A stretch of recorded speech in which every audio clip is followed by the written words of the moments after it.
Zadnja oddaja v mesecu pomeni, da je z nami Metka Spletka. Metka, lepo te videti tudi v živo, ne le na kanalu Čist hudo na TikToku. Max, živijo infodromovci.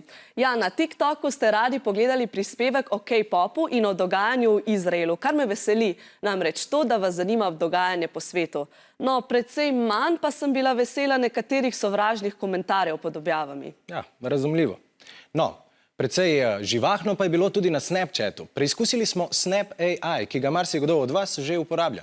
Drži, med drugim sem ga vprašala, kam v bližini naj grem danes na kosilo in odgovor mi je bil pravzaprav precej všeč. Max, a mogoče veš, kako je to možno? Ker je vedel, kje si, ker si imela prižgano lokacijo. Točno tako. Izjemoma, samo tokrat sem lokacijo vklopila in se o tem pogovarjala s strokovnjakinjo iz Arnesa ter z učenci iz osnovne šole IK. Na poti se je moj Bitmoji na Snapchatu samodejno spremenil v avto. Kako je to možno? Če deliš lokacijo, aplikacija točno ve, s kakšno hitrostjo se premikaš, na kateri lokaciji si. In pač vidi, da se lokacija hitro spreminja in potem ti narediš avtoček. In natančna lokacija avtomobilčka se izriše na SnapMapu. Z njim lahko vidimo in zasledujemo ljudi, lahko toliko približamo, da vidimo hišo. In jaz lahko vidim hiše vseh vas, ki ste Infodrom dodali za prijatelja in imate objavljeno javno lokacijo. Meni je pa to tako malo strašljivo, ker nikoli ne veš, kdo se skriva za ekranom. Eni, ki se hočejo sam hvaliti, da jih imajo teh ful več in pol, ker vsega dajo. Veš na baraba in pol, lahko vidi, kje ti živiš in kaj ti zdaj delaš.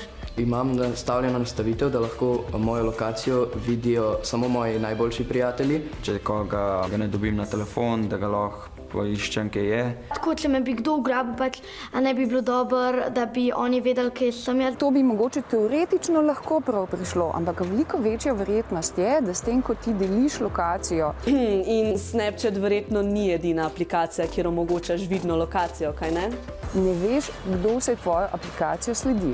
Manjša verjetnost je, da te bojo ograbili in našli zaradi teh aplikacij. Prijatelji lahko vidijo zato, ker me poznajo in jim zaupam. Lepo je, da zaupaš prijateljem, ampak da takole zaupamo lokacijo... Včasih to mogoče ni dobra ideja. Mogoče se s kom skregata, mogoče kaj izve, kaj o tebi, česar ti pravzaprav ne bi rad, da ve. Mogoče ne boš imel težav, mogoče pa. Zato je bolje, da lokacijo na telefonu vseeno izklopiš. Zato poiščeš nastavitve, vtipka Snapchat, klikneš na lokacijo in izbereš Never.